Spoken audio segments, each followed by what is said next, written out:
Hello and welcome to part 9 of the Dueling AI Self-Play Reinforcement Learning series. This is the final video, and I'm actually going to start off talking about some metrics and a problem that happened in the last video. So one of the issues, and this is something, a couple things you should fix.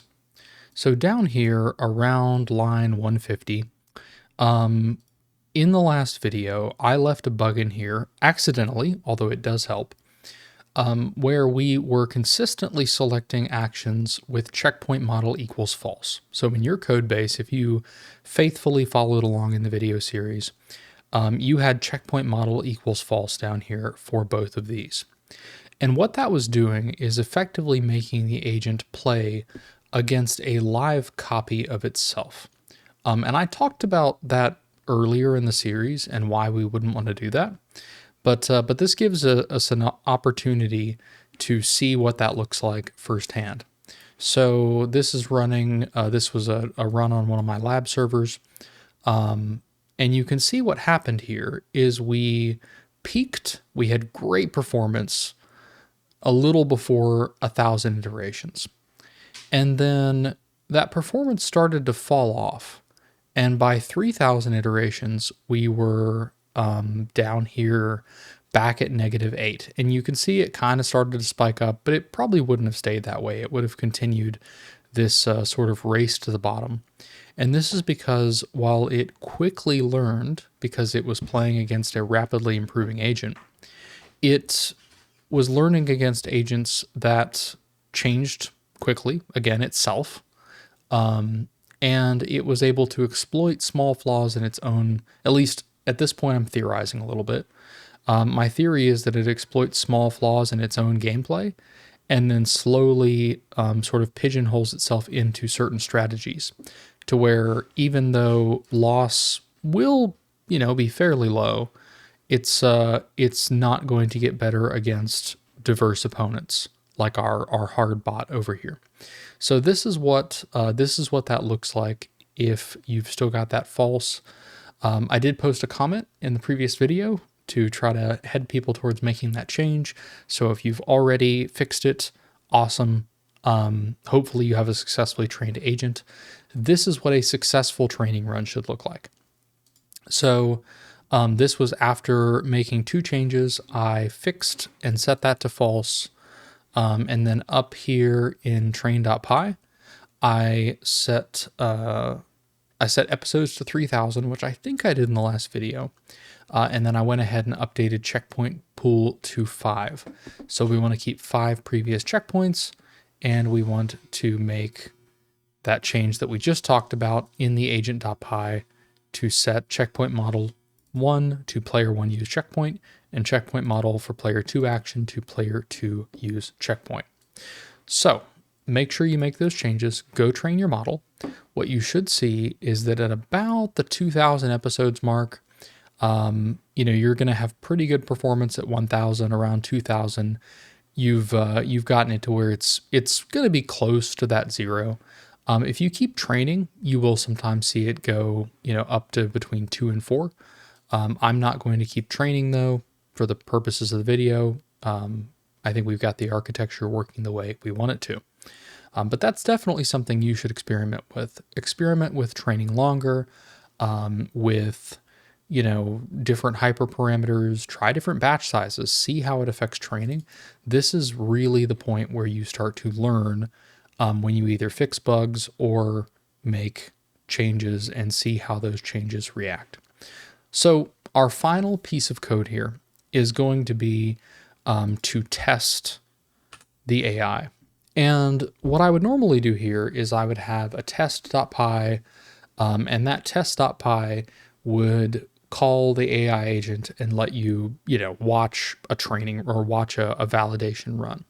But that's not really the paradigm I was looking for here. I wanted to integrate it back into the game and basically allow you to play against your own AI. So that's what we're going to do. We'll still have the ability to play, to just watch it play if you want to, but we're going to actually make the game itself capable of picking up an AI agent and then using that AI agent as one of the players. So let's get started. We've already done a few things in this area. If you go all the way back to our first video or two, we've already got self.ai agent set to an AI agent, which is defaulting to none. We are going to create a method called, let's go find our get bot move. All right, so there's get bot move. And up under get bot move, we're going to go ahead and say get AI move.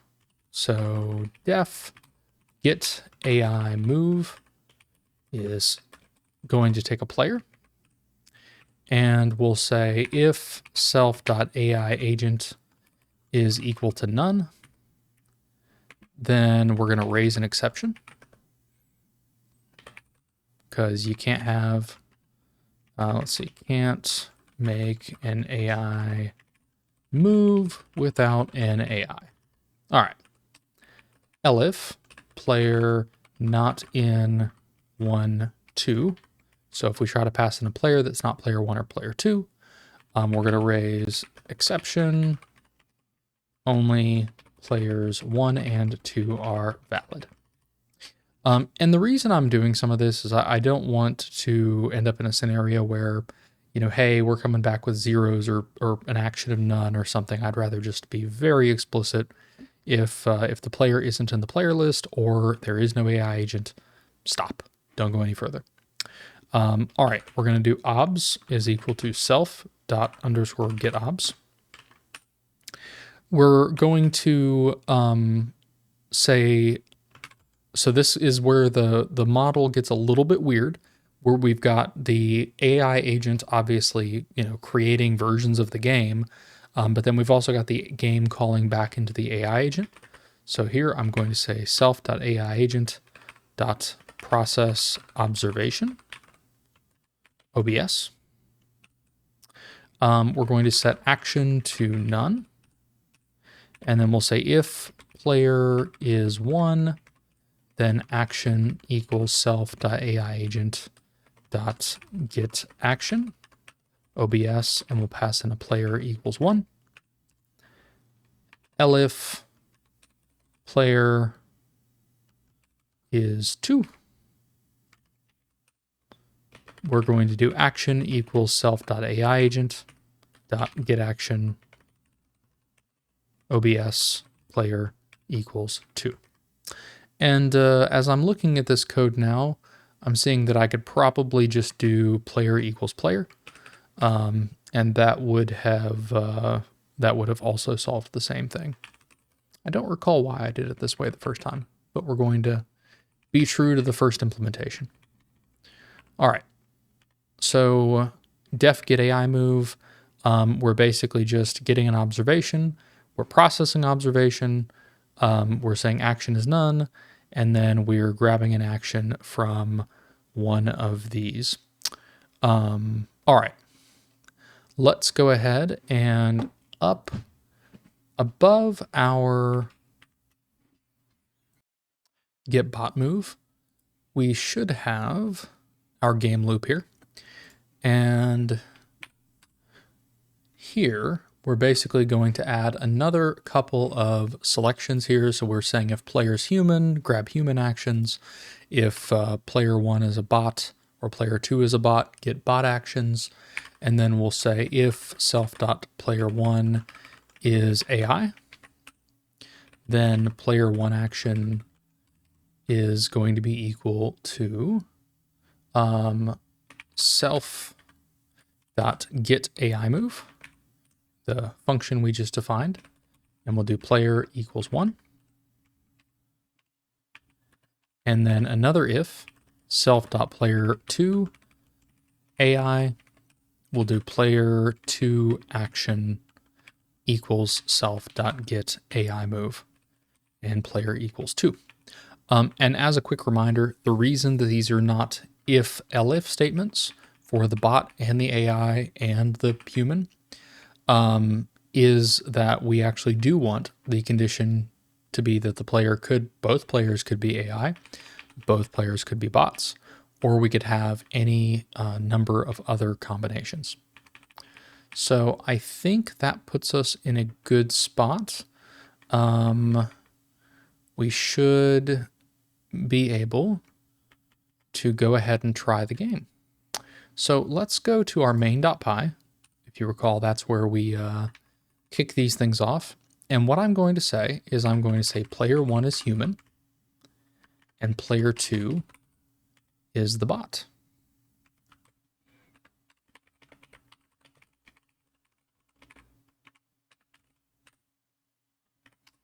So we're just going to run main.py here manually. All right, and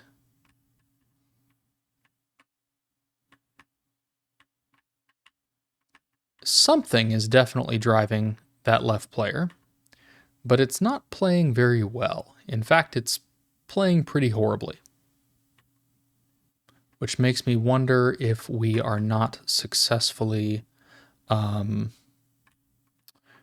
getting those actions back, because that is not consistent with the, in fact, that almost looks like the easy bot.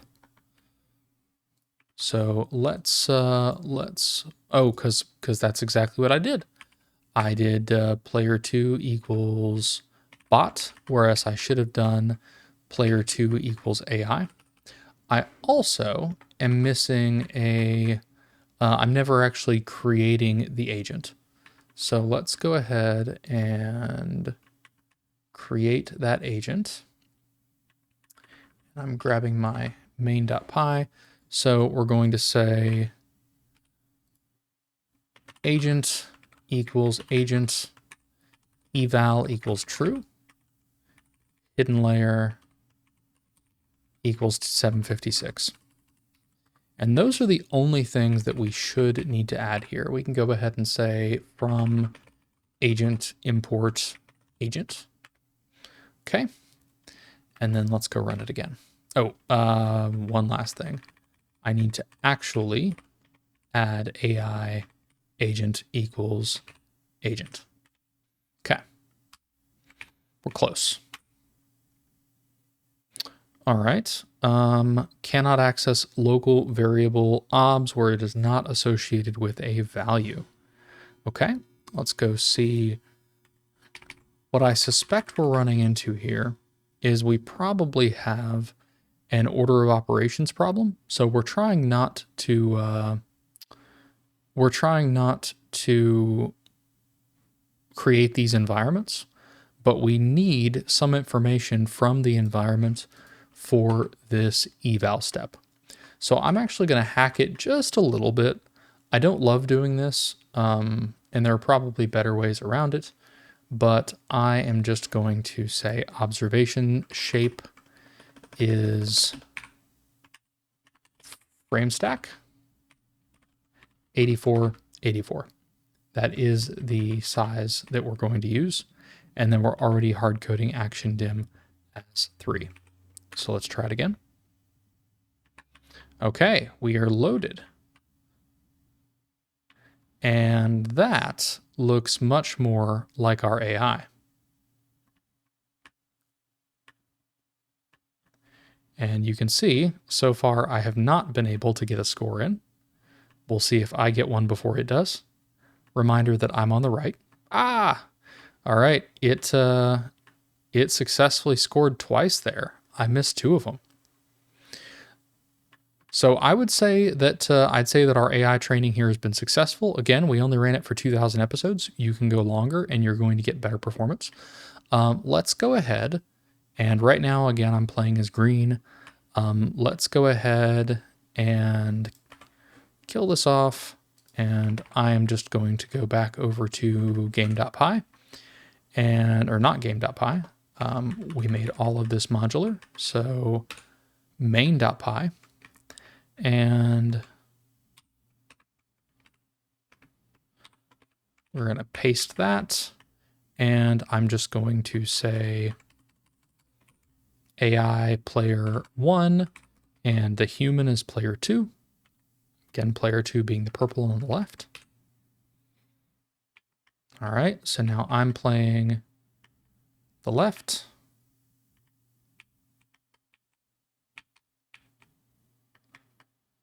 And that does look like our AI successfully loaded and is doing very well.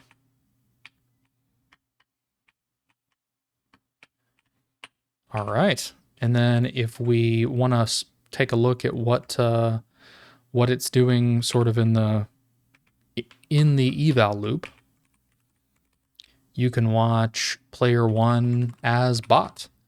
And we'll do player 1 as AI. We'll be rooting for the AI on the right, and player 2 on the left is the bot. And let's see how that does.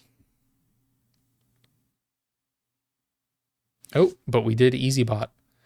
And you can see just how easy EasyBot is for it to beat. We're going to go ahead and update that to bot difficulty hard.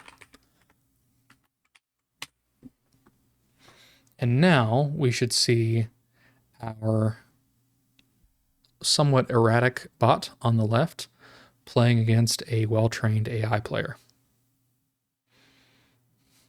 And the cool thing about what we just did, so let's kind of go back and look at the project from the top down, is we now have an agent that has never in training played against anything other than itself. This bot that we're watching on the screen right now has never played, as far as it knows. Now, obviously, it does play it in the eval episodes, but it's not storing those memories. So as far as it's concerned, it has never trained against our hard bot. It has only ever trained against old copies of itself. And then while training against old copies of itself, it's gotten good enough to play really, really well against a clearly aggressive, player here. It did just fail there. But again, the hard bot is incredibly hard to play against. It's basically doing nearly perfect ball tracking. So this is really cool. This is, obviously we implemented this in a Pong scenario, but the idea of agents being able to train themselves without, explicitly knowing the opponents they're going to be against, and get this kind of performance, to me is really, really cool. So this is the end of the series.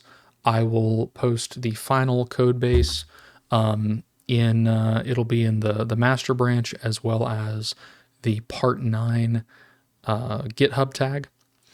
And if you enjoyed this, hit like, follow the rest of my videos. I do quite a bit of AI, reinforcement learning, a little bit of robotics, and some general programming. And if you have stuck with me through this entire series, I think you will probably like the rest of the things that I build. So with that, I'm going to say until the next video.